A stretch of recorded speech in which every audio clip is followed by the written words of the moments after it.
அனைவருக்கும் வணக்கம்.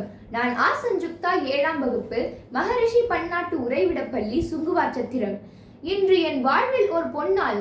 ஆம், இன்றுதான் முதலில் முத்தமிழ் அறிஞர் கலைஞர் அவர்களை பற்றி பேசுவதற்கான அரிய வாய்ப்பு கிடைத்துள்ளது. 20ஆம் நூற்றாண்டின் ஈடு இணையற்ற தலைவர்களில் ஒருவரும் தமிழின தலைவர்களில் முதல்வருமான கலைஞர் அவர்களின் எழுதுகோள் மற்றும் பன்முகத்திறன் பற்றிய ஒரு சில வரலாற்று சுவடுகளை உங்களோடு பகிர்ந்து கொள்ள விரும்புகிறேன்.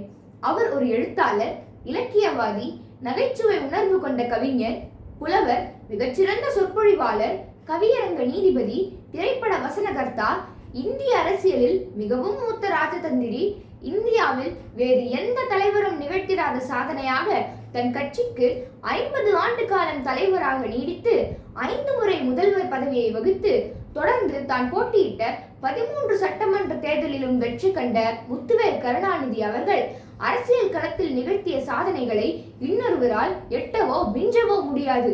அதற்காக அவர் ஆக்ஸ்போர்டிற்கோ கேம்பிரிட்ஜ் பல்கலைக்கழகத்திற்கோ செல்லவில்லை. திருக்குவளையில் பிறந்து திருவாரூர் பள்ளிக்கு சென்றார். தம் அறிவாற்றலால் அனைத்தும் வென்றார். அவர் ஒரு சிறந்த பத்திரிகையாளர். மாணவர் பருவம் முதல் அவர் எழுதிய கையெழுத்து பிரதி ஆரம்பித்து முரசொலி நாளேட்டின் ஆசிரியராக தன் இறுதி மூச்சு வரை ஒரு பத்திரிகையாளராக பணியாற்றினார். தன்னை விமர்சித்தோ குறை கூறியோ பத்திரிகையில் வரும் செய்திகளுக்கு தன் பேனாமுனை கொண்டே எதிர்கொள்வார். ஒருமுறை இளைஞன் ஒருவன் கடப்பாரை கொண்டு தன் சிலையை தகர்த்த போது கூட, அந்த சின்ன தம்பி என் முதுகிலே குத்தவில்லை, என் நெஞ்சில் தான் குத்துகிறான், அதனால் நிம்மதி எனக்கு என அழகாக எழுதியிருந்தார். அதனால் பெரும் கலவரங்கள் தடுக்கப்பட்டதுடன் கடப்பாறை முனையை விட தன் பேனா முனை மிகவும் கூர்மையானது என நிரூபித்துள்ளார். பத்திரிகையில் வரும் சின்ன சின்ன செய்திகளை கூட அவர் வாசித்து விடுவார்.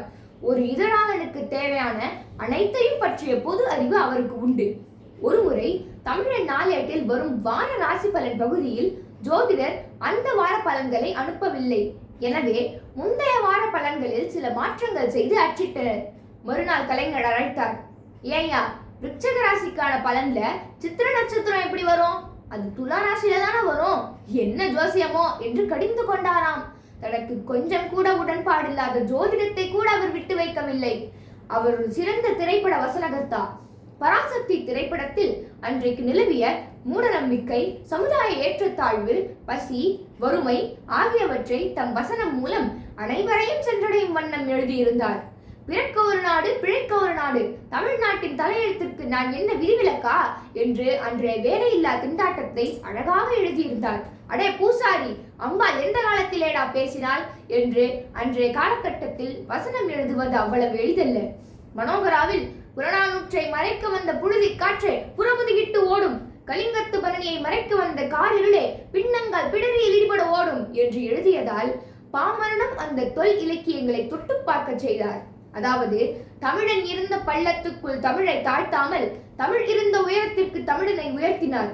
காங்கிரஸ், காந்தி, சுதந்திரம், ஆட்சி என்பதனை பிரித்தறிய இயலாத சாமானியர்கள் உள்ள நாட்டில் திராவிடம் மற்றும் தமிழ் மொழி என்று களத்தில் போராடும் அடித்தட்டு மக்களின் இயக்கம் 17 ஆண்டுகளில் ஆட்சியை பிடித்ததற்கு திரைப்பட வசனங்கள் மிகச்சிறந்த சக்தியாக விளங்கியது.